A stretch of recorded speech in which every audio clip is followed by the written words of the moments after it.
इस धर्म और संस्कृति को ताकत मिलती है, एक नई प्रेरणा मिलती है, एक नया प्रकाश प्राप्त होता है। उन सबको आदर्श मान करके हमें सदैव बेझिझक आगे बढ़ जाना चाहिए। भाइयों बहनों, जब भी हम आदर्श मान करके महापुरुषों को लेकर के चलेंगे, दुनिया की कोई ताकत आपका बाल बांका नहीं कर पाएगी। मैं विश्वास के साथ इस बात को कह सकता हूं, और उस विश्वास के साथ ही आज मैं आपके पास आया हूं यही कहने के लिए, क्या हम सबको अच्छा लगता है जिस अफगानिस्तान का संबंध हमारे देश से रामायण काल का भी रहा है और महाभारत काल का भी रहा है। उस अफगानिस्तान में जब तालिबानी घुस करके आधी आबादी महिलाओं के साथ जो बर्बरता ढाते हैं, बच्चों के साथ जो बर्बरता ढाते हैं, क्या उस प्रकार के तालिबानी कृत्यों का क्या कभी कोई सभ्य समाज समर्थन कर सकता है? कभी नहीं।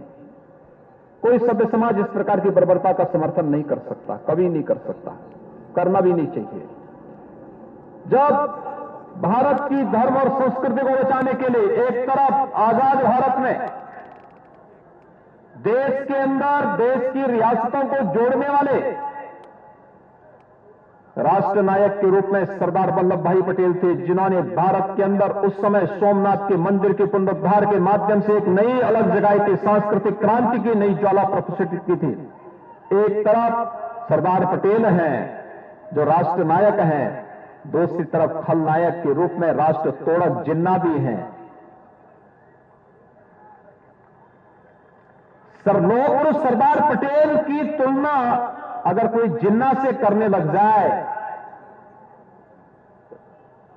तो ये वोट बैंक की और निकृष्ट राजनीति होगी, जिसके लिए व्यक्ति के लिए देश की कीमत पर राजनीति करना हो सकता है। लेकिन मुझे लगता है कि भारत का कोई भी सभ्य समाज और कोई भी सभ्य नागरिक इसको स्वीकार नहीं कर सकता है, करना भी नहीं चाहिए। अगर सरदार पटेल भारत की सभी देशी रियासतों को एकजुट करने में उस समय अगर कहीं भी कोई गलती रह गई होती, क्या बदरंग चित्र होता भारत का, क्या स्थिति होती। लेकिन आज एक राष्ट्र नायक की तुलना एक खलनायक के साथ करके भारत की पूरी पीढ़ी को अपमानित करने का प्रयास होता है। कब तक हम इसको स्वीकार करेंगे? कब तक ये चीजें चलेंगे? और इसलिए भाइयों बहनों, आज मैं आप सबसे ही आह्वान करने के लिए आया हूं। अयोध्या में राम जन्मभूमि के लिए आंदोलन कितना लंबा चला, 500 वर्षों तक चला है। कौन कश्मीर से निकाले गए कश्मीरी पंडितों की पीड़ा को कौन विस्मृत कर सकता है? क्यों कश्मीर से कश्मीरी पंडित भगाए गए? क्यों नहीं अब तक उस आवाज को देश की आजादी के बाद देश के हुक्मरानों के कानों तक आवाज और पीड़ा पहुंच पाई थी? कारण साफ था, सबके लिए सत्ता महत्वपूर्ण थी, अपनी कुर्सी महत्वपूर्ण थी, कश्मीरी पंडितों की पीड़ा महत्वपूर्ण नहीं थी। जिसने कश्मीरी पंडितों की पीड़ा को अपनी पीड़ा माना, इस राष्ट्र की पीड़ा को माना, उन्होंने कश्मीर से धारा 370 को एक झटके में निकाल करके कूड़े की ढेर में फेंक दिया और कश्मीर को एक भारत श्रेष्ठ भारत का हिस्सा बनाने में कोई देर नहीं की। राम जन्मभूमि के लिए कौन ऐसा हिंदू है जिसकी भुजाएं न फड़कती रही हो कि कब अयोध्या में राम मंदिर के निर्माण का मार्ग प्रशस्त होगा? मुझे लगता है कि कोई ऐसा सच्चा हिंदू नहीं रहा होगा। और उस सपने को भी साकार किसने किया है, हमें नहीं भूलना चाहिए। आज के दिन पर भाइयों बहनों, इस देश के अंदर और प्रदेश के अंदर कोई राजनीतिक दल का व्यक्ति ऐसा नहीं है जो ये कह सके कि कश्मीर के मुद्दे पर हमें मौका नहीं मिला था।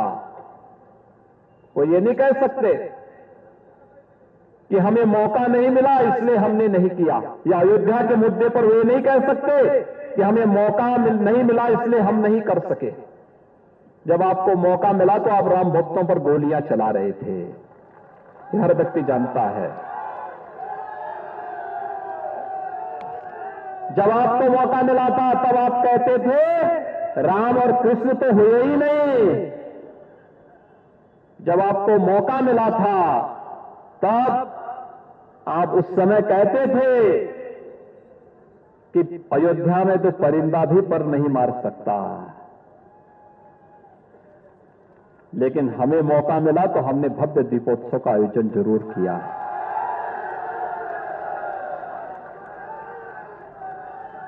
हमें मौका मिला तो कश्मीर से धारा 370 को हटाने में भी कोई कोताही नहीं की और कश्मीरी पंडितों की कश्मीर में ससम्मान वापसी की कार्रवाई को भी आगे बढ़ाया। और जो हमें मौका मिला तो अयोध्या में भगवान राम के भव्य मंदिर के निर्माण कार्यक्रम को भी आगे बढ़ा दिया। आज से कोई कुछ नहीं कर पाया, क्योंकि हमें मालूम है भारत तब महान बना था जब चाणक्य इस देश में भारत को एक नई दिशा दे रहा था। और आप सब चाणक्य के वंशज हैं। आचार्य चाणक्य की उस परंपरा को आत्मसात करिए, गुरु वशिष्ठ की उस परंपरा को आगे बढ़ाइए, संत तुलसीदास जी का स्मरण करिए। तमाम चाटुकार थे उस कालखंड में जो अकबर की चाटुकारिता करते थे, मुगल शासकों के इर्द गिर्द जाकर के दुम हिलाने का कार्य करते थे। लेकिन संत तुलसीदास जी को भी कहा गया, उन्होंने कहा नहीं नहीं, अकबर हमारा राजा नहीं हो सकता, अकबर महान नहीं हो सकता, हमारा राजा तो एक ही है। और उस कालखंड में उन्होंने नारा दिया था, बोलो राजा रामचंद्र की। एक ही नारा किसी ने ज्यादा संत तुलसीदास ने दिया था, याद करिए। तुलसीदास जी ने उस समय नारा दिया था, उन्होंने कहा था हमारा राजा अकबर नहीं हो सकता, हमारा तो सनातन राजा है और वह है राम है, राम के बगैर हमारा राजा दूसरा नहीं हो सकता है। भाइयों बहनों, याद करना महाभारत की उन लाइनों को। और मुझे लगता है इस देश की ब्रह्म शक्ति तो वही है, अग्रतः चतुरो वेद पृष्ठतः सशरम धनु। हम वेद को लेकर के चलेंगे शांति का लक्ष्य जगाते हुए, लेकिन अगर कोई भारत की एकता और अखंडता को चुनौती देगा तो हमारे धनुष बाण भी तैयार होंगे और उससे लड़ने के लिए शस्त्र का संधान करने में भी हम पीछे नहीं हटेंगे। और यही भारत की सच्ची ब्रह्म शक्ति है। और इसी ब्रह्म शक्ति का नेतृत्व किसी कालखंड में महर्षि भारद्वाज और ब्रह्मर्षि वशिष्ठ ने किया था, किसी कालखंड में भगवान परशुराम ने किया था, किसी कालखंड में संत तुलसीदास जी ने किया था। उससे पहले भारत को स्वर्णयुग बनाने वाले आचार्य चाणक्य ने किया था। और आज फिर देश उसी दिशा में आप सबका आह्वान करने के लिए आया है। मैं आभारी हूं आदरणीय रक्षा मंत्री जी का, सुधांशु त्रिवेदी जी का। सुधांशु त्रिवेदी रक्षा मंत्री जी ने मुझे फोन से कहा, त्रिवेदी जी ने मुझे कहा, मैं दिल्ली में राष्ट्रीय कार्य समिति में गया था, वहां इन्होंने कहा कि आपको उस दिन इस कार्यक्रम में रहना है। दिनेश जी मुझसे कह रहे थे, और आज तो दिनेश जी को मैंने याद दिलाया।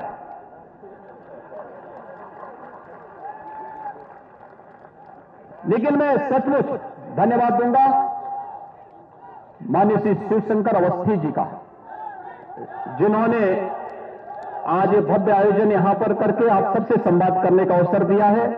भाइयों बहनों, 2-3 बातें उन्होंने यहां पर कही हैं।